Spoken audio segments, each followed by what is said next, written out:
Good morning, all. It's August the 8th, 2020, and we're scheduled today to have a pre-footing inspection and a soil erosion inspection. Our builder seems to think we're pretty much ready. There are a few tidy up items that need to be taken care of on the footings aspect, and I just wanted to give you an overview of what we're doing here. As you can see, the footings troughs have already been cut for the garage, and when we look down over here over this ledge, the footings for the outline of the house.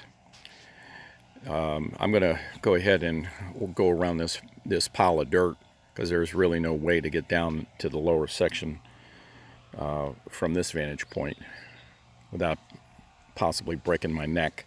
So as I walk through this area here, it's pretty sloppy. By the way, we had some pretty big rain storms come through here in the last couple of days, so things are fairly sloppy on this soil. The clay is just actually sticking to the bottom of my feet, and but I wanted you all to see a little bit of the aspects of how all of this is going to be put together, and what you're seeing right now is the back side of the garage.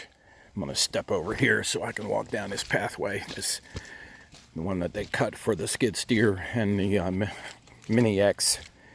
We're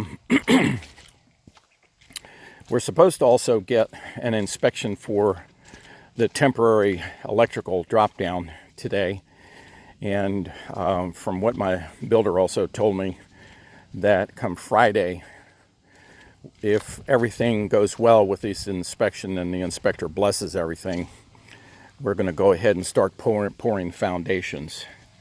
So, and the other thing that'll probably happen on Friday, I don't know how the septic system contractor is going to work around some of this concrete work, but he is supposed to be cutting in the field drains along this pathway here on Friday, and then making the connections to the septic tank, which is right above that right below that pile of dirt, I should say. We do have to get that inspected also too before they bury the drains and bury the tank. And then once all of that is done, a lot of this dirt some of it actually will be groomed down in this area, and then that'll make for a decent slope in this backyard. We're walking up on, again, where the house is going to be located. This first portion of it is where the Four Seasons room is going to be, and this is directly below where our master suite balcony is going to be. And I wanted to give you a view of what we're going to see on the lake from that vantage point.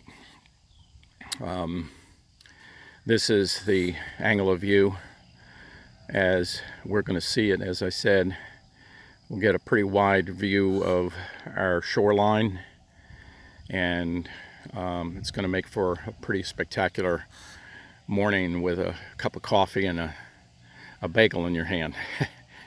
But anyway, moving around here, we did have to elevate this rear section, and it goes into a bit of technical aspects. Oh, and by the way, we were supposed to get 3 rebar down here, and they've got to come back and take care of that. That was one of the tidy up items that we're going to go through.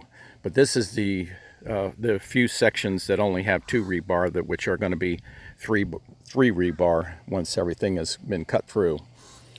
As we go through this area here, this is the back side of the basement, and above it on the first floor is going to be the master suite, septic tank, the sleeve for the sewer line to the septic tank is right there. We're going to track upward along the left side of the house, or the left side of the foundation, that is, and you can see where they stopped putting the 3rd rebar in. which they've got to come back and finish up, and they've got plenty of stock there that they can finish that up. But this is all we need supposedly to get our passing score on the inspection that we're going to have happen here this morning. It's going to be kind of busy here over the next couple of days, few days that is, with contractors and inspectors, and Scott, our builder, is going to be back here as well too. Oh, one other thing, the aspect of this I wanted you all to note, see this blue line, and of course this blue painted rebar that's stuck there. There's also one that's on the opposite side of this excavation. Well, you can't see the rebar down at the base of that blue line, those blue lines, but these are what Scott called waypoints. What the surveyor and the foundation contractor does is that they have laser transits, which by plotting these two waypoints in, they can look at the outline, and they have in their system, in the application that they run, they have the outline of the house, so they project where all the points where they're going to pour footings are going to be. Now, Diane and I came down here and we did the manual verification on this, and honestly, they were not off more than 1.5 inches in all of the aspects of this. So I'm pretty comfortable that all of this is going to be put up in the way that we want it to, and I think it's going to correspond very closely to the construction of the house from this point upward. So, but it's going to be a pretty good amount of work that has to be done here on the concrete side of it. We got to lay some plumbing out for rough in underneath the slab once it's poured. There's an electrical outlet that's going to be also installed in the middle of this basement. And then there's also going to be radon mitigation being put in also too. So we're going to have one radon vent right about approximately in this general area. And there's going to be another one in the shop area on the basement floor. And we're going to route those pipes together and take them up through the roof. So with that being said, I guess the next time we talk, I'll be showing you some finished concrete work, and then we'll move on from there.